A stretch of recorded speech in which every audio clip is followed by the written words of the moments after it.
आप सभी को नवरात्रि की ढेर सारी शुभकामनाएं। माता रानी आप सभी की मनोकामनाएं पूर्ण करें। आज पहले दिन श्री दुर्गा सप्तशती के पहले अध्याय के साथ ही श्री दुर्गा कवच और शापोद्धार मंत्र का पाठ किया जाता है। पहले सुनिए शापोद्धार मंत्र, फिर श्री दुर्गा कवच, फिर पहले दिन का पहला अध्याय। सबसे पहले दिन हाथ में जल और पुष्प लेकर दुर्गा सप्तशती पाठ पढ़ने का संकल्प लेना चाहिए।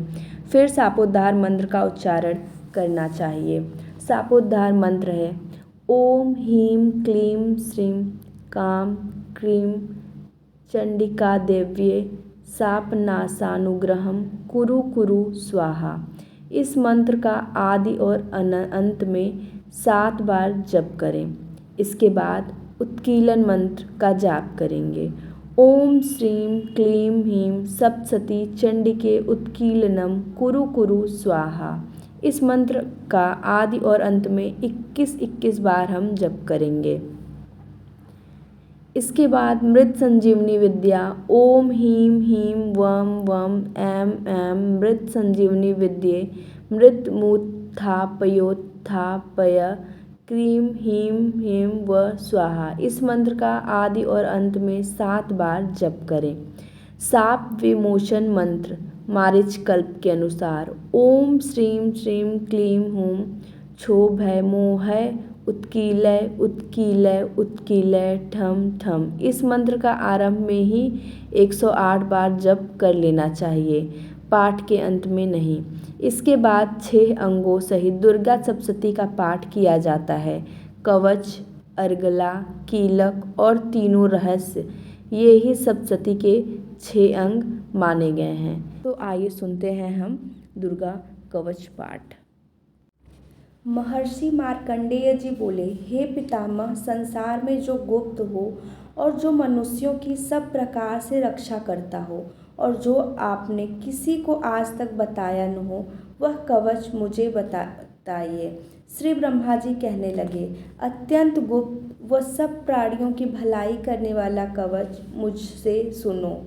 प्रथम शैलपुत्री, दूसरी ब्रह्मचारिणी, तीसरी चंद्रघंटा, चौथी कुष्मांडा, 5वीं स्कंद माता, 6ठी कात्यायनी, 7वीं कालरात्रि, 8वीं महागौरी, 9वीं सिद्धिदात्री। यह देवी की 9 मूर्तियाँ और यह 9 दुर्गा कहलाती हैं।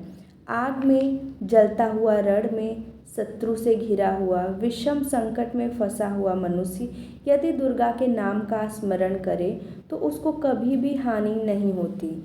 रण में उसके लिए कुछ भी आपत्ति नहीं और न उसे किसी प्रकार का दुख या डर ही होता है।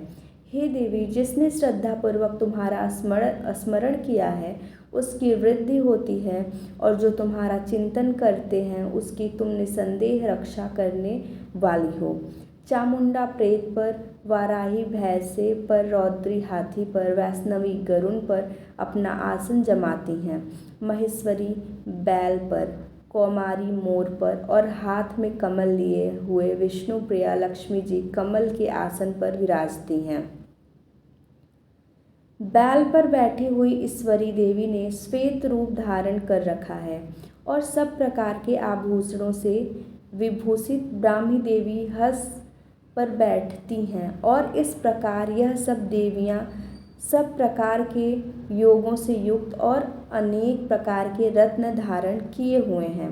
भक्तों की रक्षा के लिए संपूर्ण देवियाँ रथ में बैठी तथा क्रोध में भरी हुई दिखाई देती हैं तथा चक्र, गदा, शक्ति, हल और मूसल, खेटक और तोमर, परशु तथा पास, भाला और त्रिशूल एवं उत्तम सारंग आदि शस्त्रों को दैत्यों के नाश के लिए और भक्तों की रक्षा करने के लिए और देवताओं के कल्याण के लिए धारण किए हैं। हे महारौद्रे, अत्यंत घोर पराक्रम, महान बल और महान उत्साह वाली देवी, तुमको मैं नमस्कार करता हूँ। हे देवी, तुम्हारा दर्शन दुर्लभ है तथा आप शत्रुओं के भय को बढ़ाने वाली हैं। हे जगदम्बिके, मेरी रक्षा करो। पूर्व दिशा में ऐन्द्री मेरी रक्षा करें। अग्निकोण में अग्निशक्ति, दक्षिण में वाराही देवी, नैऋत्य कोण में खड्गधारिणी देवी मेरी रक्षा करें। वारुणी पश्चिम दिशा में, वायु कोण में मृगवाहिनी, उत्तर में कौमारी और ईशान में शूलधारिणी देवी मेरी रक्षा करें। ब्राह्मणी ऊपर की ओर से मेरी रक्षा करें और वैष्णवी देवी नीचे की ओर से मेरी रक्षा करें।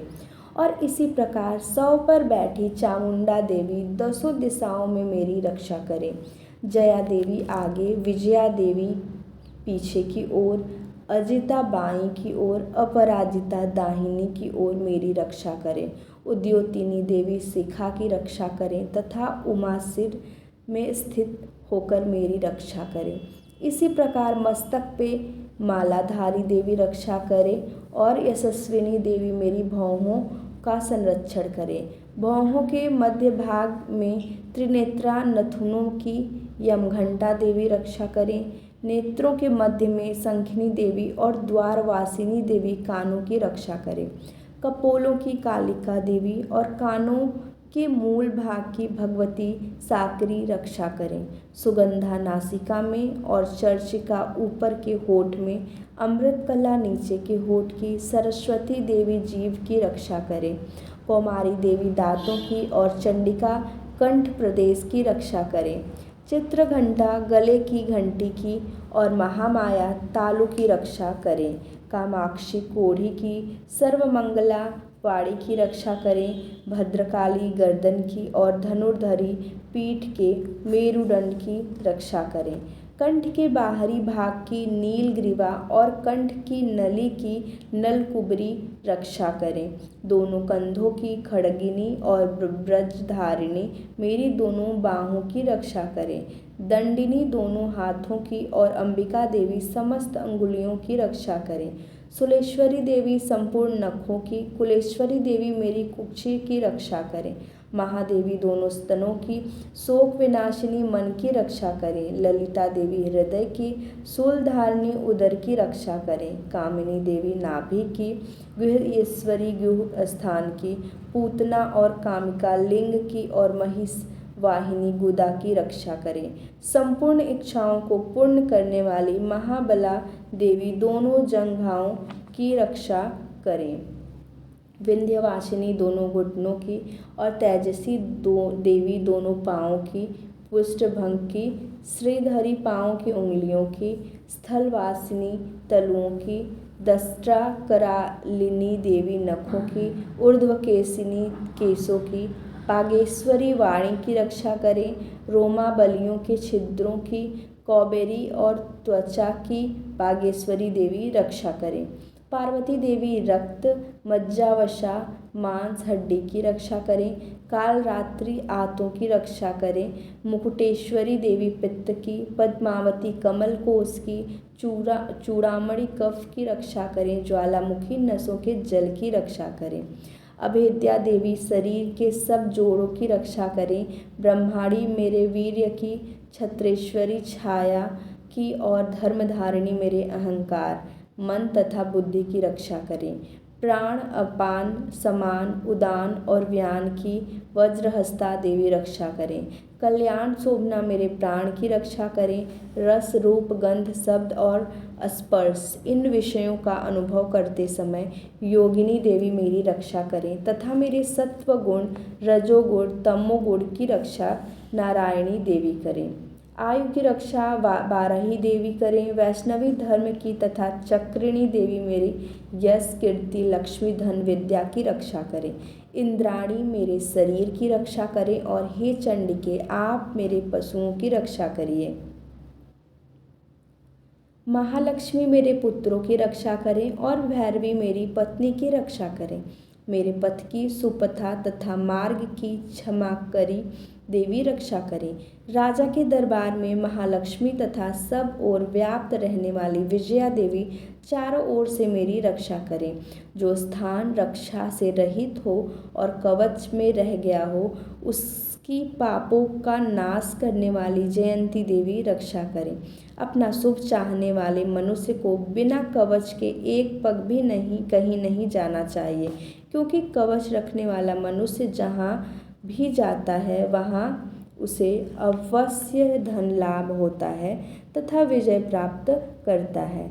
वह जिस अभीष्ट वस्तु की इच्छा करता है वह उसको इस कवच के प्रभाव से अवश्य मिलती है और इसी प्रकार से महाऐश्वर्य को प्राप्त होता है। कवचधारी मनुष्य निर्भय होता है और वह तीनों लोकों में माननीय होता है। देवी का यह कवच देवताओं के लिए भी कठिन है। जो नित्य प्रति नियम पूर्वक तीनों संध्याओं को श्रद्धा के साथ इसका पठन पाठन करता है उसे देव शक्ति प्राप्त है। वह तीनों लोकों को जीत सकता है तथा अकाल मृत्यु से रहित होकर 100 वर्षों तक जीवित रहता है। उसके तुला, चर्म रोग, विस्फोटक आदि समस्त व्याधियों समूल नष्ट हो जाती है और स्थावर, जंगम तथा कृत्रिम विष दूर होकर उसका कोई असर नहीं होता है तथा समस्त अभिचारक प्रयोग और इस तरह के जितने यंत्र मंत्र तंत्र इत्यादि होते हैं इस कवच के हृदय में धारण कर लेने पर नष्ट हो जाते हैं। इसके अतिरिक्त पृथ्वी पर विचरने वाले भूचर, नभचर, जलचर प्राणी, उपदेश मात्र से सिद्ध होने वाले निम्न कोटि के देवता, जन्म के साथ प्रकट होने वाले देवता, कुल देवता, कंठमाला आदि, डाकिनी, सांकनी, अंतरिक्ष में विचरने वाली अत्यंत बलवती भयानक डाकनियाँ, गृह भूत, यक्ष, गंधर्व, राक्षस, ब्रह्म राक्षस, वैताल, कुष्मांड और भैरव आदि अनिष्टकारक देवता भी उस मनुष्य को जिसने कि अपने हृदय में यह कवच धारण किया हुआ है देखते ही भाग जाते हैं। इस कवच के धारण करने से मान और तेज बढ़ता है। जो मनुष्य इस कवच का पाठ करके उसके पश्चात सप्तशती चंडिका पाठ करता है उसका यश जगत में विख्यात होता है और जब तक वह वन पर्वत और कानन आदि इस भमंडल पर स्थित है तब तक यहाँ पुत्र पौत्र आदि संतान परंपरा बनी रहती है। फिर देहांत होने पर ऐसा मनुष्य परम पद को प्राप्त होता है जो देवताओं के लिए भी कठिन है और अंत में सुंदर रूप को धारण करके भगवान शंकर के साथ आनंद करता हुआ परम मोक्ष को प्राप्त होता है। इस तरह से श्री दुर्गा कवच पाठ समाप्त होता है। अब आइए शुरू करते हैं श्री दुर्गा सप्तशती का पहला अध्याय। ओम नमः चंडिकाय नमः। पहला अध्याय हम शुरू करते हैं। महर्षि ऋषि का राजा सुरथ और समाधि को देवी की महिमा बताना। महर्षि मार्कंडेय जी बोले, सूर्य के पुत्र सावर्णी की उत्पत्ति की कथा विस्तार पूर्वक कहता हूँ, सुनो। सावर्णी महामाया की कृपा से जिस प्रकार मनवंतर के स्वामी हुए उसका हाल भी सुनो। पहले स्वरोचित नामक मनवंतर में चैत्रवंशी सुरथ नाम के एक राजा थे। सारी पृथ्वी पर उनका राज्य था। वह प्रजा को अपने पुत्र के समान मानते थे तो भी कोला विध्वंसी राजा उनके शत्रु बन गए। दुष्टों को दंड देने वाले राजा सुरथ की उनके साथ लड़ाई हुई। कोला विध्वंसियों की संख्या में कम होने पर भी राजा सुरथ युद्ध में उनसे हार गए। तब वह अपने नगर में आ गए। केवल अपने देश का राज्य ही उनके पास रह गया और वह उसी देश के राजा होकर राज्य करने लगे।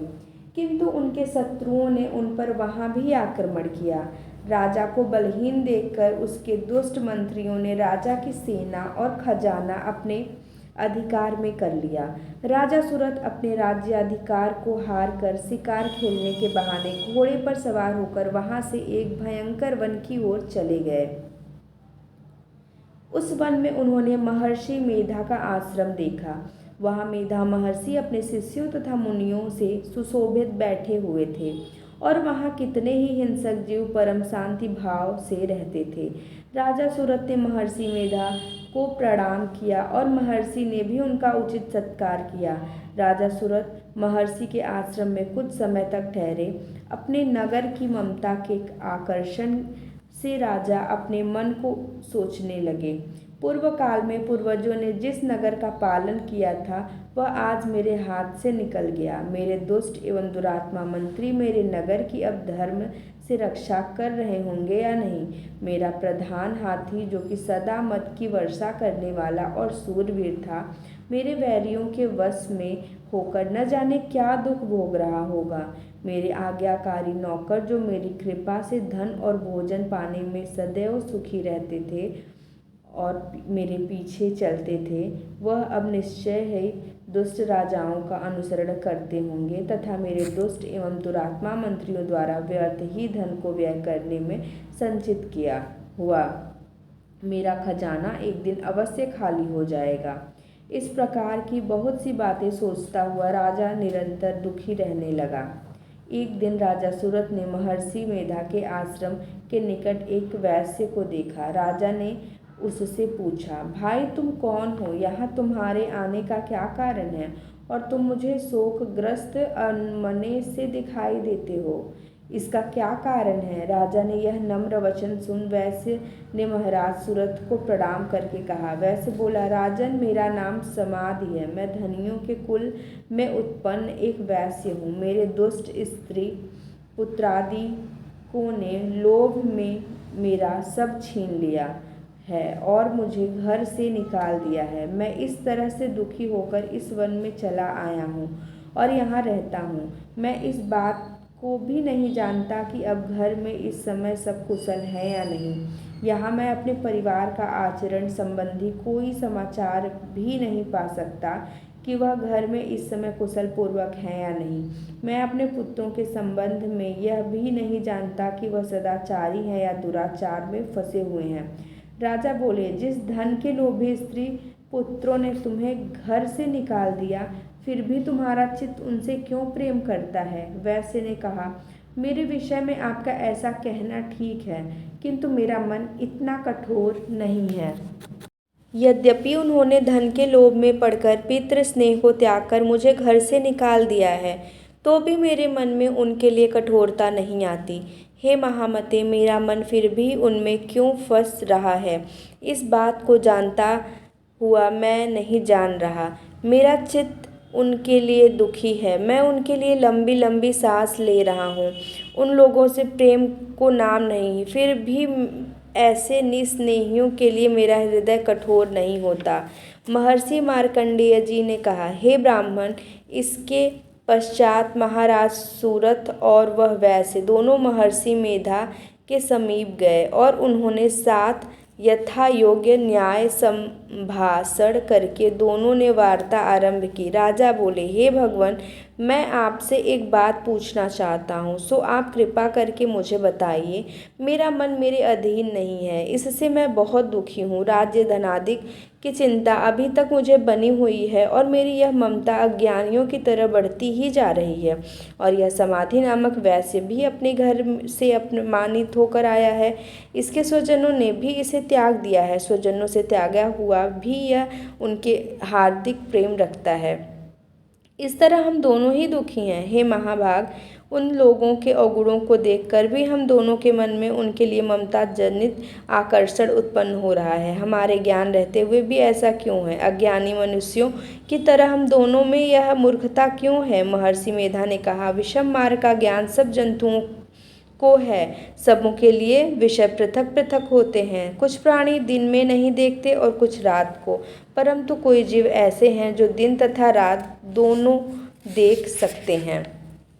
यह सत्य है कि मनुष्य में ज्ञान प्रधान है, किंतु केवल मनुष्य ही ज्ञानी नहीं होता, पशु पक्षी आदि भी ज्ञानी होते हैं। जैसे यह पशु पक्षी ज्ञानी हैं, जैसे वैसे ही मनुष्यों का ज्ञान है, और जो ज्ञान मनुष्यों में है वैसे ही पशु पक्षियों में है, तथा अन्य बातें भी दोनों में एक जैसी पाई जाती हैं। ज्ञान होने पर भी इन पक्षियों की ओर देखो कि अपने भूख से पीड़ित बच्चों की चोंच में कितने प्रेम से अन्न के दाने डालते हैं। हे राजन, ऐसा ही प्रेम मनुष्यों में अपनी संतान के प्रति पाया जाता है। लोभ के कारण अपने उपकार का बदला पाने के लिए मनुष्य पुत्रों की इच्छा करते हैं और इस प्रकार मोह के गड्ढे में गिरा करते हैं। भगवान श्री हरि भी जो माया है उसी में यह संसार मोहित हो रहा है। इसमें आश्चर्य की कोई बात नहीं है, क्योंकि वह भगवान विष्णु की योग निद्रा है। यह माया ही तो है जिसके कारण संसार मोह में जकड़ा हुआ है। यही महामाया भगवती देवी ज्ञानियों के चित्त को बलपूर्वक खींचकर मोह में डाल देती हैं और उसी के द्वारा संपूर्ण जगत की उत्पत्ति होती है। यही भगवती देवी प्रसन्न होकर मनुष्य को मुक्ति प्रदान करती हैं। यही संसार के बंधन का कारण है तथा संपूर्ण ईश्वरों की भी स्वामिनी है। महाराज सूरद ने पूछा, भगवान वह देवी कौन सी है जिसको आप महामाया कहते हैं? हे ब्राह्मण, वह कैसे उत्पन्न हुई और उनका कार्य क्या है?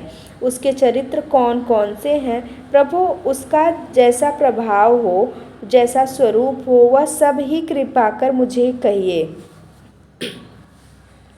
मैं आपसे सुनना चाहता हूँ। महर्षि मेधा बोले, राजन, वह देवी जो नित्य स्वरूपा है, उसके द्वारा यह संसार रचा गया है। तब भी उसकी उत्पत्ति अनेक प्रकार से होती है, वह सब आप मुझसे सुनो। वह देवताओं का कार्य सिद्ध करने के लिए प्रकट होती हैं। उस समय वह उत्पन्न हुई कहलाती हैं। संसार को जलमय करके जब भगवान विष्णु योग निद्रा का आश्रय लेकर शेष शैया पर सो रहे थे, तब मधुकैटभ नाम के 2 असुर उनके कानों के मैल से प्रकट हुए और वहां श्री ब्रह्मा जी को मारने के लिए तैयार हो गए। श्री ब्रह्मा जी ने जब उन दोनों को अपनी ओर आते देखा और यह भी देखा कि भगवान विष्णु योग निद्रा का आश्रय लेकर सो रहे हैं, तो वह उस समय श्री भगवान के जगाने के लिए उनके नेत्रों में निवास करने वाली योग निद्रा की स्तुति करने लगे। श्री ब्रह्मा जी ने कहा, हे देवी, तुम ही स्वाहा, तुम ही स्वधा और तुम ही वष्टकार हो। स्वर भी तुम्हारा ही स्वरूप है, तुम ही जीवन देने वाली शुदा हो। नित्य अक्षर प्रणव में आकर उकार मकार इन तीनों में माताओं के रूप में तुम ही स्थित हो। इनके अतिरिक्त जो बिंदुपथ अर्धमात्रा है, जिसका कि विशेष रूप से उच्चारण नहीं किया जाता है, हे देवी, वह भी तुम ही हो। हे देवी संध्या, सावित्री तथा परम जननी तुम ही हो। तुम इस विश्व को धारण करने वाली हो। तुमने इस जगत की रचना की है और तुम ही इस जगत का पालन करने वाली हो और तुम ही कल्प के अंत में सबको भक्षण करने वाली हो। हे देवी, जगत की उत्पत्ति के समय तुम सृष्टि रूपा होती हो, पालन काल में स्थित रूपा हो और कल्प के अंत में संहार रूप धारण कर लेती हो। तुम ही महाविद्या, महामाया, महामेधा, महारात्रि और मोहरात्रि हो। श्री ईश्वरी और बोध स्वरूपा बुद्धि भी तुम ही हो। लज्जा, पुष्टि, तुष्टि, शांति और क्षमा भी तुम ही हो। तुम खड्ग धारणी, शूल धारणी, घोर रूपा तथा गदा, चक्र, शंख और धनुष के धारण करने वाली हो। वाड़, भूसुंडी और परिघ यह भी तुम्हारे ही अस्त्र हैं।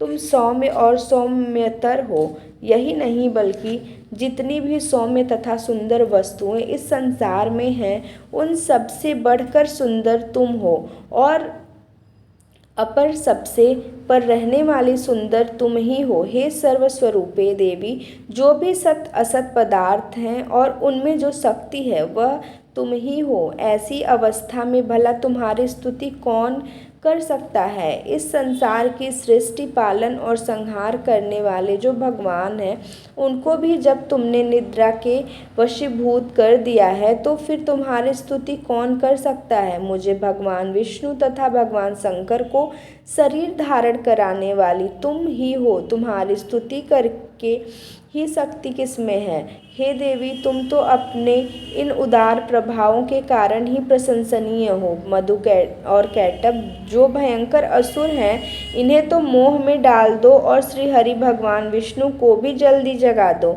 और उनमें इनको मार डालने की बुद्धि भी उत्पन्न कर दो। महर्षि मेधा बोले, हे राजन, जब श्री ब्रह्मा जी ने देवी से इस प्रकार स्तुति करके भगवान को जगाने तथा मधु और कैटभ को मारने के लिए कहा, तो वह भगवान श्री विष्णु के नेत्र, मुख, नासिका, बाहु, हृदय और वक्ष स्थल से निकल श्री ब्रह्मा जी के सामने खड़ी हो गई। उनका ऐसा करना था कि भगवान श्रीहरि तुरंत जाग उठे और दोनों असुरों को देखा, जो कि अत्यंत बलवान तथा पराक्रमी थे और मारे क्रोध के जिनके नेत्र लाल हो रहे थे और जो ब्रह्मा जी को वध करने के लिए तैयार थे। तब कुद्र हो उन दोनों दुरात्मा असुरों के साथ भगवान श्रीहरि पूरे 5000 वर्ष तक लड़ते रहे। एक तो वह अत्यंत बलवान था तथा पराक्रमी थे, दूसरे महामाया ने भी उन्हें मोह में डाल रखा था। अतः वह श्री भगवान से कहने लगे, हम दोनों तुम्हारी वीरता से अत्यंत प्रसन्न हैं, तुम हमसे कोई वर मांगो। भगवान ने कहा, यदि तुम मुझ पर प्रसन्न हो तो अब तुम मेरे हाथों से मर जाओ, बस इतना सा ही वर मैं तुमसे मांगता हूँ। यहाँ दूसरे वर से क्या प्रयोजन है? महर्षि मेधा बोले। इस तरह से जब वह धोखे में आ गए और अपने चारों ओर जल ही जल देखा तो भगवान श्रीहरि से कहने लगे, जहाँ पर जल न हो, सूखी जमीन हो, उसी जगह हमारा वध कीजिए। महर्षि मेधा कहते हैं, तथास्तु कहकर भगवान श्रीहरि ने उन दोनों को अपनी जांघ पर लिटाकर उन दोनों के सिर काट डाले। इस तरह से यह देवी श्री ब्रह्मा जी की स्तुति करने पर प्रकट हुई थी। अब तुम से उनके प्रभाव का वर्णन करता हूँ, सो सुनो। इस तरह से श्री दुर्गा सप्तशती का पहला अध्याय समाप्त होता है। जय माता दी।